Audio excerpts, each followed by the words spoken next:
This video is a compilation of all my reels that lay out the full end-time prophecy from the book of Daniel to the book of Revelation in one Sabbath day teaching. Let's begin. Who are the four great beasts talked about in Daniel chapter 7? These great beasts, which are four kings, which shall arise out of the earth. Number 1. The first was like a lion and had eagle's wings. I beheld till the wings thereof were plucked, and it was lifted up from the earth and made stand upon the feet as a man, and a man's heart was given to it. This lion with eagle's wings represents the Babylonian Empire ruled by Nebuchadnezzar. This represents the start of the Gentile dynasty. Number 2. And behold, another beast, a second like to a bear, and it raised up itself on one side, and it had 3 ribs in the mouth of it, between the teeth of it.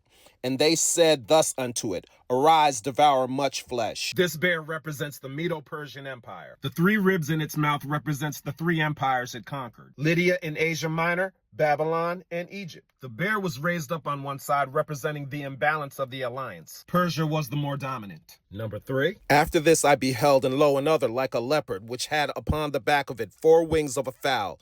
The beast had also 4 heads, and dominion was given to it. This leopard represents the Grecian Empire, ruled by Alexander the Great. The 4 heads represent the division of power into 4 parts. Alexander the Great didn't have an heir, so his empire was divided among his 4 generals after his death. Number 4. After this I saw in the night visions, and behold, a 4th beast, dreadful and terrible and strong exceedingly. And it had great iron teeth. It devoured and brake in pieces, and stamped the residue with the feet of it. It was diverse from all the beasts that were before it, and it had 10 horns. This 4th beast represents the Roman Empire. The 10 horns represent the 10 men who have tried to restore it. We're witnessing the 10th resurrection as I speak. Make no mistake about it, whether it's Medo-Persian, Grecian, or Roman, it's all considered the Babylonian Empire. That's why in Revelation it calls it Mystery Babylon. This right here is why all of this information about these 4 kings is important. And in these days of these kings shall the God of heaven set up a kingdom, which shall never be destroyed, and the kingdom shall not be left to other people, but it shall break in pieces and consume all these kingdoms, and it shall stand forever. Jesus says during the time of these 4 kings, he'll set up his kingdom, and his kingdom will rule forever. Who is the woman in Revelation chapter 12? And there appeared a great wonder in heaven, a woman clothed with the sun and the moon under her feet, and upon her head a crown of 12 stars. For the interpretation of the scripture, we need to go to Genesis chapter 37, the story of Joseph. And he dreamed yet another dream, and told it his brethren, and said, Behold, I have dreamed a dream more. And behold, the sun and the moon and the 11 stars made obeisance to me. And he told it to his father and to his brethren. And his father rebuked him and said unto him, What is this dream that thou hast dreamed? Shall I and thy mother and thy brethren indeed come to bow down ourselves to thee to the earth? The sun represents Jacob, The moon represents Rachel, and the 12 stars represent Jacob's 12 sons, the 12 tribes of Israel. Joseph only saw 11 stars because he made up the 12. The woman in Revelation chapter 12 is the bloodline descendants of Jacob, Israel. The Great Tribulation period is 3.5 years, not 7. And he shall speak great words against the Most High, and shall wear out the saints of the Most High, and think to change times and laws, and they shall be given into his hand until a time and times and the dividing of time.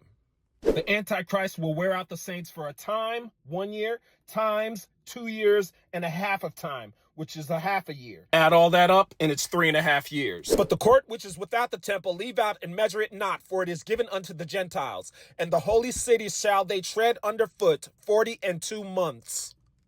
3.5 years. And there was given unto him a mouth speaking great things and blasphemies, and power was given unto him to continue 42 months. And except those days should be shortened, there should no flesh be saved. But for the elect's sake, those days shall be shortened. The Great Tribulation period will last 3.5 years, not 7. Anything longer than that, no flesh will survive. And if you wait 7 years, you will get caught in a world of hurt. Anyone that teaches anything different is a liar. And are literally stealing your life. What is the abomination of desolation? Talking about the Antichrist. An arm shall stand on his part, and they shall pollute the sanctuary of strength, and shall take away the daily sacrifice, and they shall place the abomination that maketh desolate. Arm shall stand at his part means that the Antichrist will have control of armies. He will pollute the 3rd temple that will be built in Israel. He will stop the animal sacrifices that the priests have resumed, and the abomination of desolation will be placed. And from the time that the daily sacrifice shall be taken away, and the abomination that maketh desolate set up, up, there shall be 1,290 days. The abomination of desolation will be set up. 1,290 days is how long? 3.5 years. So when the abomination of desolation is set up, that starts the Great Tribulation period. But when you shall see the abomination of desolation spoken of by Daniel the prophet, standing where it ought not, let him that readeth understand. Then let them that be in Judea flee to the mountains. When we see the abomination of desolation standing where it ought not to be standing, God's elect, not only in Judea, but in the entire world, will have to flee, because this will start the Great Tribulation period. So is the abomination of desolation the Antichrist? Let's see. Let no man deceive you by any means, for that day shall not come except there come a falling away first, and that man of sin be revealed, the son of perdition, who opposeth and exalteth himself above all that is called God, or that is worshipped, so that he as God sitteth in the temple of God, showing himself that he is God. The son of perdition, or the Antichrist, is sitting in the temple of God, so it can't be him. The abomination of desolation is standing in the temple of God, a place where it should not be standing. What is it? Let's go to the book of Revelation and see. And he had power to give life unto the image of the beast, that the image of the beast should both speak and cause that as many as would not worship the image of the beast should be killed. The abomination of desolation is the image or statue of the beast that will be set up inside the third temple that will be built in Israel. The Antichrist will have the ability to make the statue come to life and speak. And if anyone refuses to worship this image, they will be killed. Why is this an abomination of desolation or destruction? God tells us in Exodus chapter 20. Thou shalt not make unto thee any graven image or any likeness of anything that is in heaven above, or that is in the earth beneath, or that is in the water under the earth. Thou shalt not bow down thyself to them, nor serve them, for I, the Lord thy God, am a jealous God, visiting the iniquity of the fathers upon the children unto the third and fourth generation of them that hate me. It's an abomination because it violates the second commandment. The Bible always interprets itself. Has this situation ever occurred in the Bible before? Yes, let's go to Ezekiel and see. This is when Jesus took Ezekiel himself to the temple to show him what the elders of Judah were doing in secret. Pay attention to the words that he uses. Then said he unto me, Son of man, lift up thine eyes now the way toward the north. So I lifted up mine eyes the way toward the north, and behold, northward at the gate of the altar, this image of jealousy in the entry. He said furthermore unto me, Son of man, seest thou what they do, even the great abominations that the house of Israel committeth here, that I should go far off from my sanctuary? The abomination of desolation is the image or statue of the beast that will be set up and standing inside the reconstructed third temple in Israel. When you see that image being set up in the temple, that will start the 3.5 year tribulation period. And no matter where you are in the world, you will have to flee. And there's only one place of safety that God has predestined his elect to go to: the wilderness. Israel will return to the wilderness once again. Ezekiel chapter 20 lays out the history of Israel in the wilderness and proves Israel's second return. Let's begin. Wherefore I caused them to go forth out of the land of Egypt and brought them into the wilderness. And I gave them my statutes and showed them my judgments, which if a man do, he shall even live in them. This is the first group of Israelites that were brought out of Egypt to the wilderness. What happened to them? Because they despised my judgments and walked not in my statutes, but polluted my Sabbaths, for their heart went after their idols. And for that they all died in the wilderness. Then there was a second group, their children. But I said unto their children in the wilderness, walk ye not in the statutes of your fathers, neither observe their judgments, nor defile yourselves with their idols. And what did they do? Notwithstanding, the children rebelled against me. They walked not in my statutes, neither kept my judgments to do them, which if a man do, he shall even live in them. God punished the children differently. I lifted up mine hand unto them also in the wilderness, that I would scatter them among the heathen and disperse them through the countries, because they had not executed my judgments, but had despised my statutes, and had polluted my Sabbaths, and their eyes were after their fathers' idols. He scattered them among the heathen and dispersed them throughout the countries. Then there is a third group, the children's descendants. As I live, saith the Lord God, surely with a mighty hand and with a stretched out arm and with fury poured out will I rule over you. And I will bring you out from the people and will gather you out of the countries wherein ye are scattered. This is Israel's second return. Jesus himself will gather the Israelites this time. As he tore up Egypt to deliver them, this time he's going to tear up the world to deliver them because they're scattered to the four corners of the earth. This is what happens when the children of Israel are brought back into the wilderness. And I will cause you to pass under the rod, and I will bring you into the bond of the covenant. And I will purge out from among you the rebels and them that transgress against me. I will bring them forth out of the country where they sojourn, and they shall not enter into the land of Israel, and ye shall know that I am the Lord. We will not be brought into the land of Israel before we are first vetted in the wilderness. He's going to bring us into the bond of the covenant, keeping those 10 commandments. And he's going to purge out the rebels and those that resist. Will Israelites be the only people he gathers? Also, the sons of the stranger that join themselves to the Lord to serve him and to love the name of the Lord, to be his servants, everyone that keepeth the Sabbath from polluting it and taking hold of my covenant, even them will I bring to my holy mountain and make them joyful in my house of prayer. The Lord God, which gathereth the outcasts of Israel, saith, yet I will gather others to him beside those that are gathered unto him. Yes, other nations will be gathered with Israel. But rest assured, in order to get there, you're going to have to do the same thing Israel did to get there. Fear God and keep those 10 commandments. So when does this gathering take place? Immediately after the tribulation of those days shall the sun be darkened, and the moon shall not give her light, and the stars shall fall from heaven, and the powers of the heavens shall be shaken. And then shall appear the sign of the Son of Man in heaven, and then shall all the tribes of the earth mourn, and they shall see the Son of Man coming in the clouds of heaven with power and great glory. And he shall send his angels with a great sound of a trumpet, and they shall gather together his elect from the four winds, from one end of heaven to the other. The gathering of Israel takes place after the Great Tribulation period, and it will only be God's elect who are gathered, those who are fearing him and keeping his commandments. That's why it's imperative that you have the mindset that he that endures to the end shall be saved. There is no rapture. If you believe that, you will die. This is the gathering of the children of Israel that occurs after the Great Tribulation period. But there is a fleeing that happens before the Great Tribulation period that only a select few will be a part of. The gathering is about the kingdom being restored to Israel.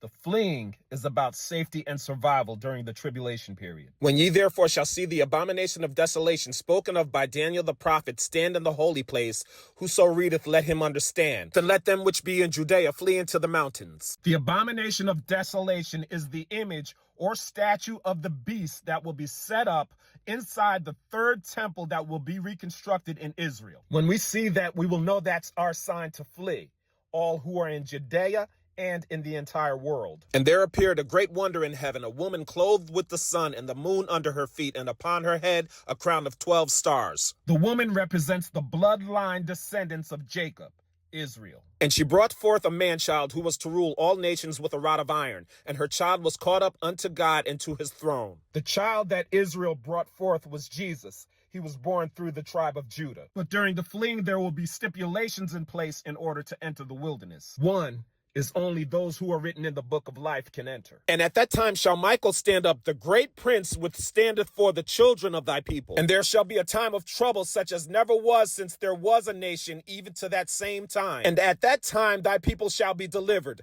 every one that shall be found written in the book. The book he's referring to is the book of life. Michael, our prince, will help us get there. And we're going to need him because it's going to be very dangerous for us to get there. And the serpent cast out of his mouth water as a flood after the woman, that he might cause her to be carried away of the flood. And the earth helped the woman, and the earth opened her mouth and swallowed up the flood which the dragon cast out of his mouth. The serpent is the Antichrist being led by the devil, the dragon. The water that is coming out of his mouth is his army. But the earth will fight for us, and it will swallow up their armies. Now read Psalm 91, and you will understand it plainly. And the woman fled into the wilderness, where she hath a place prepared of God, that they should feed her there 1,260 days. God assures the safety of those who flee at this time to the wilderness. This will be the only place of safety in the entire world. It's prepared for 3.5 years. the entire duration of the Great Tribulation period. And to the woman were given 2 wings of a great eagle, that she might fly into the wilderness, into her place, where she is nursed for a time and times and half of time from the face of the serpent. 3.5 years. Wait,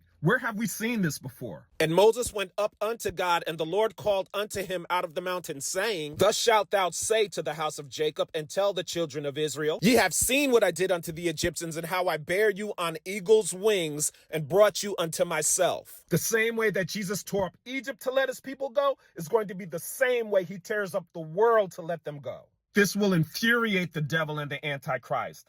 So since they cannot get to us who are in the wilderness, they will go after those who for whatever reason didn't make it. And the dragon was wroth with the woman, and went to make war with the remnant of her seed, which keep the commandments of God and have the testimony of Jesus Christ. They know who the real saints of God are. They only go after those who are keeping the 10 commandments. If you're caught outside the wilderness during this time, you'll have to stay alive long enough to make it to the gathering when Jesus returns. The second stipulation in order to enter the wilderness during the Great Tribulation period is that you have to be sealed with the seal of God. What is the seal of God? And these words which I command thee this day shall be in thine heart. And thou shalt teach them diligently unto thy children, and shalt talk of them when thou sittest in thine house, and when thou walkest by the way, and when thou liest down, and when thou risest up. And thou shalt bind them for a sign upon thine hand, and they shall be as frontlets between thine eyes. The seal of God is keeping the 10 commandments. They're in your hand and in your forehead, just like the mark of the beast. Who are the only ones that God has the angels seal during the Great Tribulation period? And I heard the number of them which were sealed, and there were sealed 144,000 of all the tribes of the children of Israel. The 144,000 Israelites.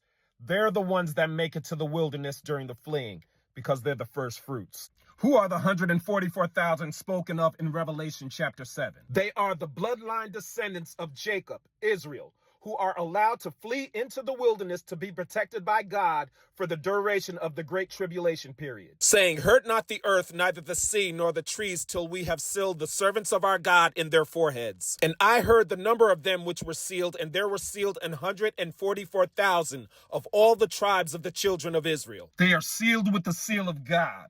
What is the seal? Keeping the 10 commandments. God's seal marks his pure, obedient, commandment-keeping 144,000 Israelites for protection, preservation, and purpose. They are only a core remnant of Israel consisting of 12,000 members from each tribe. Each tribe contributes 1,000 sealed people for each of the tribes of Israel, which adds up to 12,000. Of the tribe of Judah was sealed 12,000. Reuben, Gad, Asher, Nephthalim, Manasseh, Simeon, Levi, Issachar, Zabulon, Joseph, and Benjamin. Out of all the tribes listed, 2 are omitted. Dan is omitted because he committed idolatry, which is spiritual fornication. Ephraim is omitted as well for committing idolatry. Joseph's name is listed as one of the tribes, so that covers members of Ephraim. This does not mean that Dan and Ephraim will not be a part of the 12 tribes when the kingdom is restored to Israel during the gathering. This just means that they will not be a part of the 144,000 remnant that flee to the wilderness, the place of safety, before the start of the Great Tribulation period. The 144,000 are not defiled with women. These are they which were not defiled with women, for they are virgins. This verse makes it sound like the 144,000 are single men, but that's not the case. Revelation chapter 17 tells us who these women are. And there came one of the 7 angels which had the 7 vials, and talked with me, saying unto me, Come hither. I will show unto thee the judgment of the great whore that sitteth upon many waters, with whom the kings of the earth have committed fornication, and the inhabitants of the earth have been made drunk with the wine of her fornication. And upon her forehead was a name written, Mystery Babylon the Great, the mother of harlots and abominations of the earth. The women who the 144,000 Israelites did not commit fornication with are the whore of Babylon and her harlot daughters. The whore of Babylon and her daughters are the papacy, false Christianity, Islam, democracy, idolatry, secret societies, and Babylon's economic and political system. The 144,000 have separated themselves from that and have come out of Babylon. They are virgins, meaning we are pure because we stay true to the covenant of God by keeping the 10 Commandments, his dietary law, and his feast. Part 2.